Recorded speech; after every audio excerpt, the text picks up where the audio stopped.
existe um lugar bíblico que ninguém consegue visitar. Está debaixo de metros e metros de água. Mas antes de te mostrar esse lugar, você precisa ver os outros 14. Muralhas que caíram para fora, não para dentro. Exatamente como a Bíblia descreveu. Pedras que Jesus tocou, calçadas onde ele pisou, ainda estão lá intactas. 3.000 anos de história, 15 lugares e a ciência está confirmando tudo. Existe um lugar mencionado na Bíblia que ninguém consegue visitar. Ele está escondido sob muitos metros de água. Mas antes de chegar até ele, você precisa conhecer outros 14. Muralhas que ruíram para fora, exatamente como o texto bíblico descreve. Pedras tocadas por Jesus, ruas onde ele caminhou, preservadas até hoje. 3 milênios de história, 15 locais, e a arqueologia confirmando detalhes que antes pareciam impossíveis. São 15 lugares citados nas Escrituras. Alguns permanecem praticamente iguais ao que eram há 3.000 anos. Outros mudaram tanto que seriam irreconhecíveis, e um deles acabou totalmente submerso. Neste vídeo, você vai passar pelo local onde Davi foi coroado, subir a montanha onde Moisés encontrou Deus e descobrir o destino de cada um desses cenários ao longo dos séculos. Vem comigo. Jerusalém. Só o nome já carrega um peso enorme. 3.000 anos de história concentrados em menos de 1 quilômetro quadrado da cidade antiga. Muralhas destruídas e reconstruídas ao menos 5 vezes. Ruas por onde andaram profetas, reis e o próprio Deus encarnado. Quando Davi tomou Jerusalém dos jebuseus, ela era minúscula, ocupava apenas o que hoje chamamos de Cidade de Davi, um pequeno morro com menos de 6 hectares. Mas sua localização compensava tudo. Tinha a fonte do Gion e era protegida por vales profundos em quase todos os lados. Davi enxergou ali algo que ninguém via: o coração espiritual de uma nação ainda em formação. Foi nesse lugar que Salomão ergueu o templo. Imagine, 7 anos de construção, 180.000 trabalhadores entre pedreiros, carregadores e supervisores. Cedros trazidos do Líbano, ouro em tanta abundância que a prata praticamente não tinha valor naquela época. Quando a obra terminou, a glória de Deus desceu com tamanha intensidade que os sacerdotes não conseguiam ficar de pé. O templo já não existe. Foi destruído pelos babilônios em 586 a.C., reconstruído depois, ampliado por Herodes e derrubado novamente pelos romanos no ano 70 d.C. Mas o Muro das Lamentações, parte da plataforma do segundo templo, permanece ali. 19 metros de altura, pedras de até 600 toneladas. Todos os dias, milhares de pessoas colocam pequenos bilhetes de oração entre suas frestas. E é na mesma área que escavações revelaram pavimentos e degraus intactos, exatamente no nível onde Jesus caminhou há 2 milênios. Ali você literalmente pisa onde ele pisou. Toca pedras que ele pode ter tocado. Jerusalém não é apenas história, é história pulsando. Agora vamos descer cerca de 8 quilômetros rumo ao sul, até Belém, a cidade onde o céu tocou a terra da forma mais inesperada.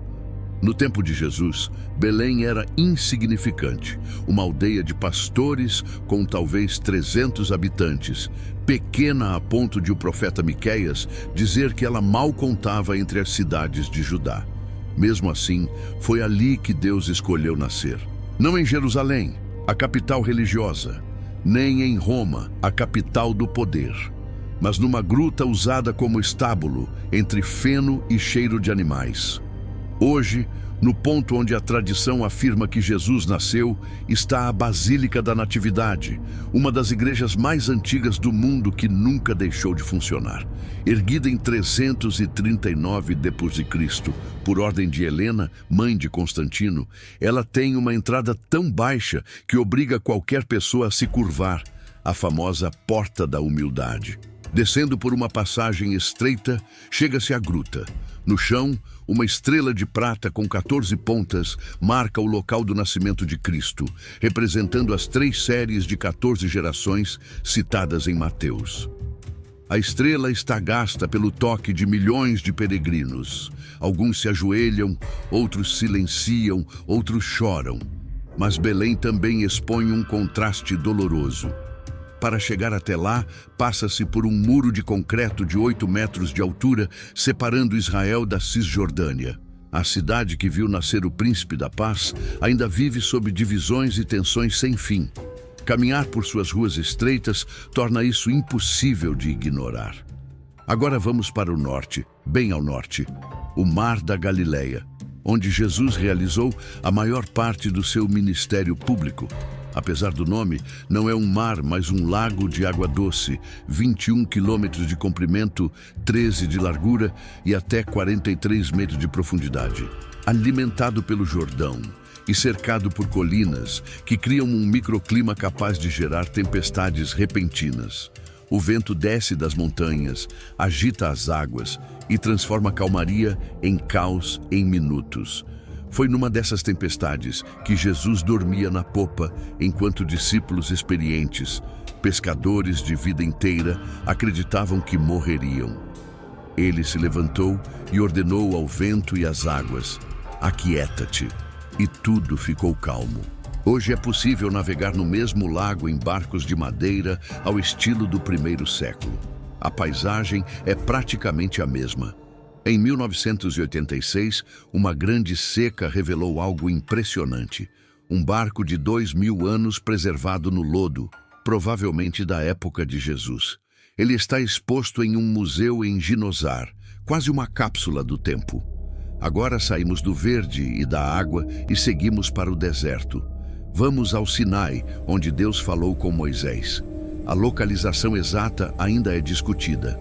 A tradição cristã aponta para o Monte Gebel Musa, na Península do Sinai, com 2.285 metros de altitude. Outros estudiosos defendem que o verdadeiro Sinai estaria na Arábia Saudita, baseando-se em detalhes geográficos bíblicos. Mas, independentemente do local, o que aconteceu ali mudou o mundo. A Bíblia descreve a montanha tremendo, envolta em fogo e fumaça, com o som de trombetas aumentando. O povo, assustado, pediu que Moisés subisse sozinho, temendo morrer ao ouvir a voz de Deus. Ele permaneceu no topo por 40 dias e voltou com as tábuas da lei escritas pelo dedo de Deus. Hoje, peregrinos sobem o Gebel Musa de madrugada por um caminho de pedras construído por monges ao longo de séculos. Os últimos 750 degraus são chamados de Escada do Arrependimento. Quem alcança o topo antes do amanhecer vê o sol colorir o deserto de dourado e vermelho em um silêncio que muitos consideram espiritual. Na base da montanha está o Mosteiro de Santa Catarina, do século VI, o mais antigo mosteiro cristão em atividade, que abriga manuscritos preciosíssimos, incluindo o Codex Sinaíticos, uma das mais antigas cópias da Bíblia. Agora, descemos até o ponto mais baixo da Terra, o Mar Morto, a 430 metros abaixo do nível do mar. Sua água é tão salgada, quase 10 vezes mais que a do oceano, que nenhum peixe ou planta aquática sobrevive. Mas ela faz qualquer pessoa flutuar sem esforço algum. Turistas posam lendo jornal sobre a água imóvel, sustentados pelo sal. Mas poucos lembram da história terrível que se passou nas proximidades, Sodoma e Gomorra. Cidades cuja corrupção levou Deus a destruí-las com fogo e enxofre. Abraão implorou por elas, barganhando por 50, 45, 40, 30, 20, 10 justos. Deus pouparia por 10, mas não havia 10. Em 2021, uma pesquisa publicada na Scientific Reports analisou Tel El-Hammam, na Jordânia, próximo ao Mar Morto. Cientistas encontraram sinais de uma explosão aérea extremamente quente, possivelmente causada por um meteoro, que teria devastado a região cerca de 3.600 anos atrás. Cerâmicas derretidas, tijolos vitrificados, destruição instantânea. A ciência ainda investiga. A Bíblia já relatava. Falar em destruição Vem comigo para Jericó, a cidade que caiu com um grito. Jericó é candidata à cidade mais antiga do mundo, continuamente habitada. Mais de 10.000 anos de ocupação humana documentada. Quando Josué chegou ali com o povo de Israel depois de 40 anos no deserto, Jericó talesa. Muralhas duplas de tijolos de barro, torres de vigilância, portões reforçados. Os habitantes olhavam de cima e viam um bando de ex-escravos nômades cercando a cidade. Devem ter rido. Mas Deus deu instruções estranhas. Durante 6 dias, o exército de Israel deveria marchar em volta da cidade uma vez por dia em silêncio. 7 sacerdotes carregando trombetas de chifre de carneiro na frente da Arca da Aliança. 7º dia, marchar 7 vezes e então gritar. Imagina o silêncio dos 6 primeiros dias, só o som dos passos e das trombetas. Os habitantes de Jericó devem ter ficado cada vez mais nervosos. O que esses loucos estão fazendo? E no 7º dia, depois da 7ª volta, Josué deu a ordem. O povo gritou e as muralhas desabaram. Hoje, escavações do Te e Sultã, o monte arqueológico de Jericó, revelam camadas e mais camadas de civilização. E sim, há evidências de muralhas que desabaram para fora, não para dentro, como aconteceria num ataque normal com arietes. Caíram de uma vez, de fora para dentro, exatamente como a Bíblia descreve. E ali perto está a fonte de Eliseu, um manancial que, segundo o relato bíblico, tinha águas ruins que causavam morte e abortos. O profeta Eliseu jogou o sal na nascente e purificou as águas. Até hoje, a fonte jorra água cristalina no meio do deserto. A cidade que Josué destruiu ainda está ali, ainda tem água, ainda conta a história. Agora sobe para o norte de Israel comigo. Monte Carmelo, o lugar onde o céu mandou fogo. O Monte Carmelo é uma cadeia montanhosa que se estende por cerca de 39 quilômetros ao longo da costa mediterrânea de Israel. Hoje é a área verde, coberta de vegetação, com vista para o mar de um lado e para o vale de Jezreel do outro. Um lugar bonito, pacífico. Mas foi ali que aconteceu um dos confrontos mais dramáticos de toda a Bíblia. O rei Acabe e sua esposa Jezabel tinham levado Israel à adoração de Baal. 450 profetas de Baal comiam na mesa da rainha. O profeta Elias era o único profeta de Deus que tinha sobrado. Pelo menos era o que ele achava. E ele desafiou os profetas de Baal para um confronto público no Monte Carmelo. A regra era simples: 2 altares, 2 sacrifícios, nenhum fogo humano. O Deus que respondesse com fogo do céu seria o Deus verdadeiro. Os profetas de Baal foram primeiro. Dançaram, gritaram, se cortaram com facas. Do amanhecer até o meio da tarde, nada aconteceu. Elias debochava. Gritem mais alto! Talvez seu Deus esteja dormindo ou viajando ou ocupado demais. Então foi a vez de Elias. Ele reconstruiu um altar destruído de Deus, cavou uma vala ao redor, colocou a lenha, o sacrifício e mandou jogar água em cima. 4 jarros de água, mais 4, mais 4. 12 jarros até a vala transbordar. E orou, uma oração curta, direta. Responde-me, Senhor, para que este povo saiba que Tu és Deus. Fogo caiu do céu, consumiu o sacrifício, a lenha, as pedras, a terra e até a água da vala. O povo caiu de joelhos. O Senhor é Deus. O Senhor é Deus. Hoje, no Monte Carmelo, existe o mosteiro de Mucracá, que significa lugar da queima. Uma estátua de Elias com a espada erguida marca o local tradicional do confronto. Dali de cima você vê o mesmo vale que aquelas pessoas viram há quase 3.000 anos. Desce comigo agora para o nível do mar de novo. Volta para o mar da Galileia, mas dessa vez para uma vila específica na margem norte. Cafarnaum, a cidade que Jesus adotou como sua. Nazaré era a cidade onde Jesus cresceu. mas Cafarnaum foi a cidade onde ele viveu durante a maior parte do ministério público. Mateus chama de sua cidade. Foi em Cafarnaum que Jesus chamou Pedro, André, Tiago e João enquanto pescavam. Foi ali que ele curou o servo do centurião sem nem ir até a casa. Foi ali que desceu um paralítico pelo telhado, porque a multidão não deixava passar pela porta. Foi ali que ele ensinou sobre o pão da vida na sinagoga local. Hoje, Cafarnaum é um sítio arqueológico a céu aberto. As ruínas mostram a base de uma sinagoga de pedra calcária branca, construída no IV ou V século sobre os fundamentos de basalto negro de uma sinagoga anterior, provavelmente a mesma onde Jesus pregou. Perto dali, os arqueólogos identificaram uma casa que a tradição associa a Pedro. Sobre ela foi construída uma igreja octogonal suspensa com piso de vidro para você ver as ruínas embaixo. Mas Cafarnaum carrega um peso estranho. Apesar de todos os milagres que aconteceram ali, a cidade não se arrependeu. Jesus pronunciou uma das suas condenações mais severas contra Cafarnaum. E tu, Cafarnaum, elevar-te-ás até o céu, até o inferno descerás.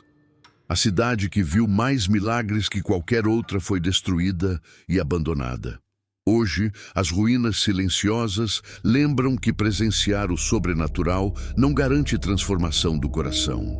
Agora, sai de Israel comigo. Vai para o Nordeste, entra na Síria, Damasco, uma das cidades mais antigas do mundo, continuamente habitadas, e o lugar de uma das conversões mais dramáticas da história. Damasco já era antiga quando Abraão era vivo. Registros de ocupação datam de mais de 5.000 anos.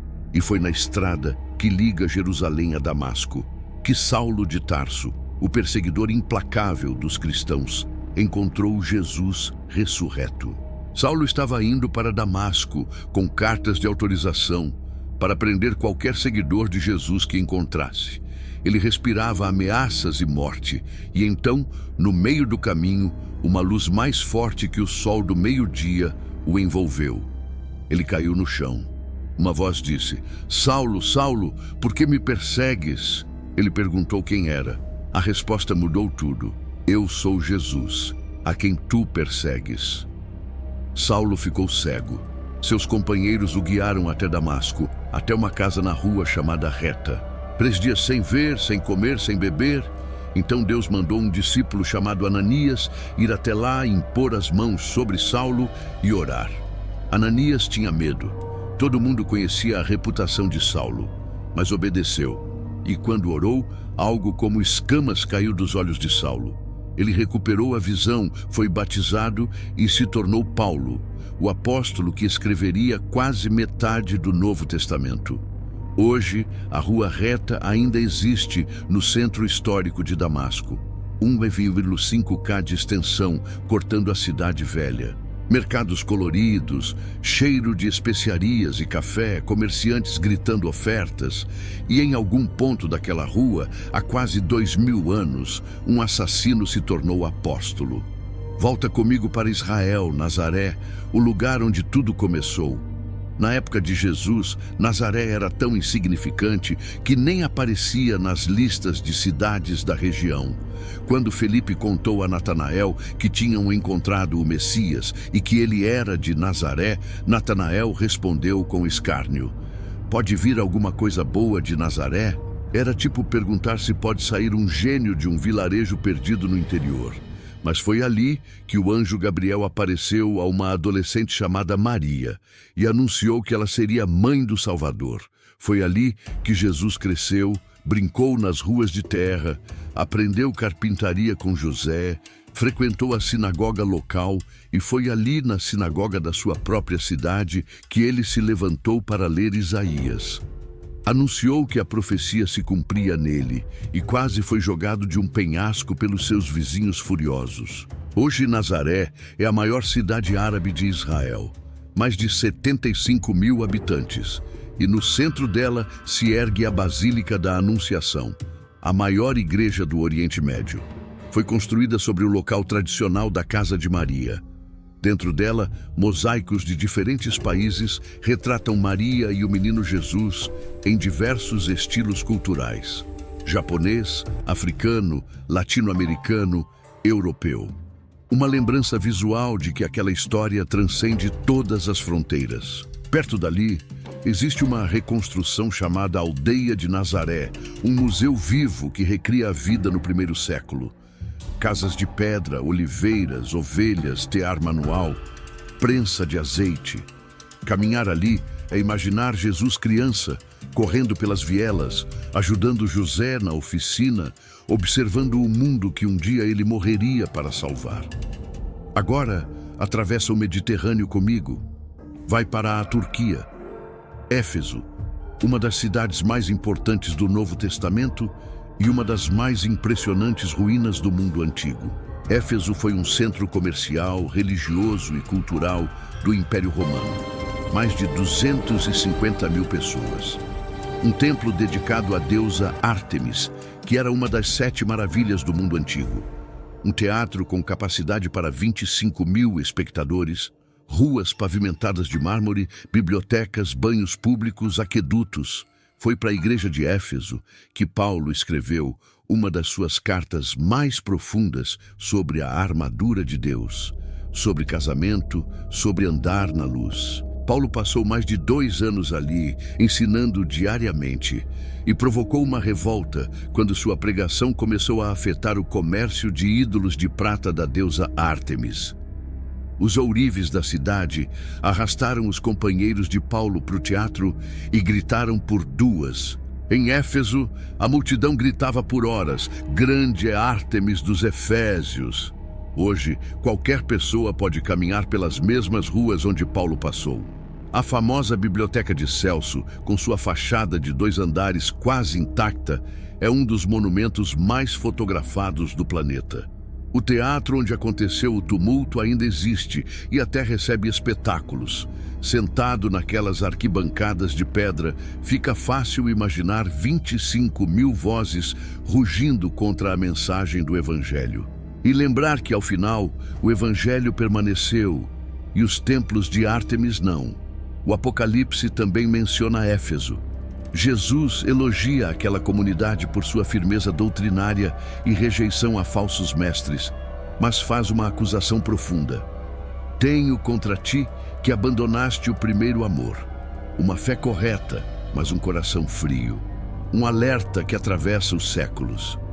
Voltemos para Israel. Vamos ao sul, para Hebron, a cidade dos patriarcas, uma das mais antigas do mundo e sagrada para judeus, cristãos e muçulmanos. Foi ali que Abraão comprou a caverna de Macpela para sepultar Sara. Pagou 400 siclos de prata, um valor alto, mas ele queria a posse legítima da terra. Ali, segundo a tradição, estão enterrados Abraão e Sara, Isaque e Rebeca, Jacó e Lia, 6 pilares da história bíblica no mesmo sepulcro. Sobre essa caverna, Herodes ergueu no século I a.C. um edifício monumental. Muros de pedra calcária com 16 metros de altura, no mesmo estilo das estruturas do Monte do Templo em Jerusalém. E esse prédio permanece praticamente intacto 2 milênios depois. Hoje, Hebron é uma cidade dividida. Tensões entre judeus e árabes, checkpoints, grades, segurança pesada. O lugar onde Abraão selou um pacto com estrangeiros se tornou um dos pontos mais sensíveis do conflito israelense-palestino. Mesmo assim, peregrinos continuam indo, judeus de um lado, muçulmanos do outro, todos reverenciando os mesmos antepassados. Agora seguimos para o norte, Megido, o cenário onde a história, segundo a profecia, culminará. Megido fica numa posição estratégica que controlava a passagem entre o Egito e a Mesopotâmia. A Via Maris, a rota comercial mais importante do mundo antigo, passava exatamente por ali. Por isso, praticamente todos os impérios desejaram dominá-la. Egípcios, cananeus, israelitas, assírios, babilônios, persas, gregos, romanos. Arqueólogos encontraram mais de 20 camadas de ocupação empilhadas no monte. Portões antigos, estábulos atribuídos a Salomão, um sistema hídrico subterrâneo impressionante, um túnel escavado na rocha para acessar uma fonte sem sair da cidade. Mas Megido não chama a atenção apenas pelo passado. No Apocalipse 16:16 surge o nome Armagedon, em hebraico Har Megiddo, Monte de Megido, o local onde, segundo o texto, os reis da terra se reunirão para a batalha final. Quando você sobe o monte e contempla o vale de Jezreel se estendendo até onde os olhos alcançam, entende por quê. É um anfiteatro natural gigantesco. Napoleão, ao passar por ali, disse que era o campo de batalha mais perfeito do mundo. Ele não sabia que a Bíblia já havia declarado algo semelhante séculos antes. Agora desçamos bem ao sul, Berseba, a porta do deserto. Na Bíblia, a expressão de Dan até Berseba representava toda a extensão de Israel, do norte ao sul. Berseba marcava o limite. Depois dela, só o Neguev. Foi ali que Abraão fez um pacto com Abimeleque, rei de Gerar. Os dois juraram não prejudicar um ao outro, e Abraão entregou 7 cordeiras como testemunho desse acordo. Por isso, o nome Berseba significa Poço do Juramento, ou Poço dos 7. Abraão cavou ali um poço e plantou uma tamareira, uma declaração visível de que aquela terra era promessa e provisão. Também foi de Berseba que Agar e Ismael caminharam pelo deserto após serem expulsos. Quando a água acabou, Agar colocou o menino à sombra de um arbusto para não vê-lo morrer e chorou. Então Deus abriu seus olhos e ela enxergou um poço que estivera ali o tempo todo. Hoje, Berseba é uma cidade grande e moderna, com mais de 200.000 habitantes. Mas o sítio arqueológico de Tel Berseba preserva a antiga cidade, com seu sistema complexo de cisternas e poços que garantiam água em pleno deserto. Arqueólogos identificaram um poço com quase 40 metros de profundidade, escavado em rocha pura. Cada gota era valiosa e cada poço um ato de fé na sobrevivência.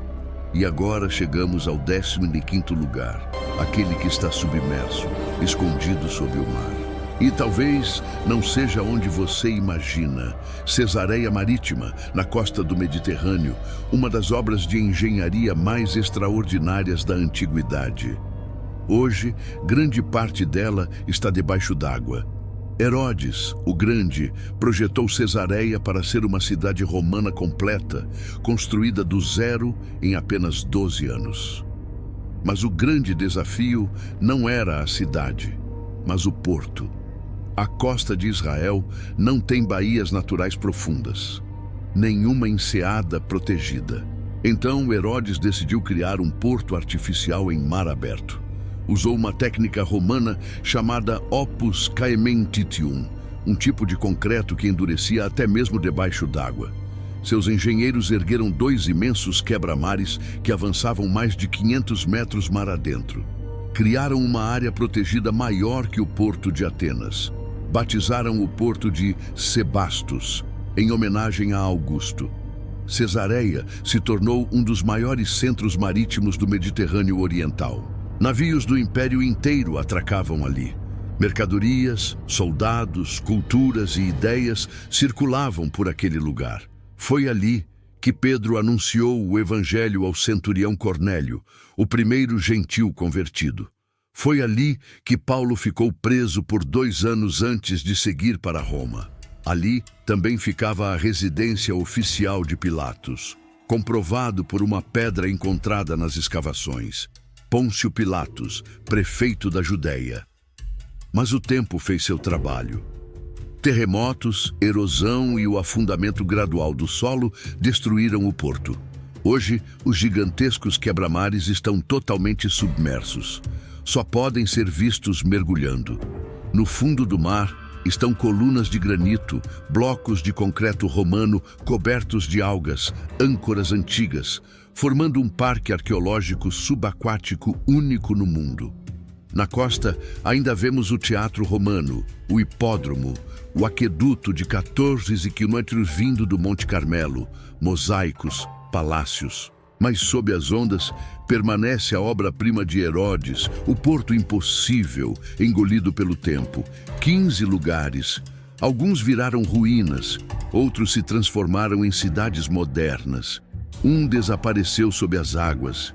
Mas há algo que nenhuma maré cobre, nenhum terremoto arrasa e nenhum império consegue apagar. As histórias vividas nesses lugares continuam transformando pessoas 3 milênios depois.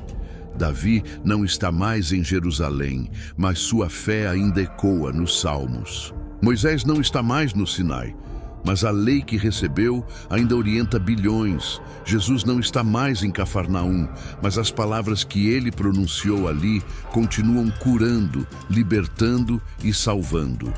Os lugares mudam, a palavra permanece.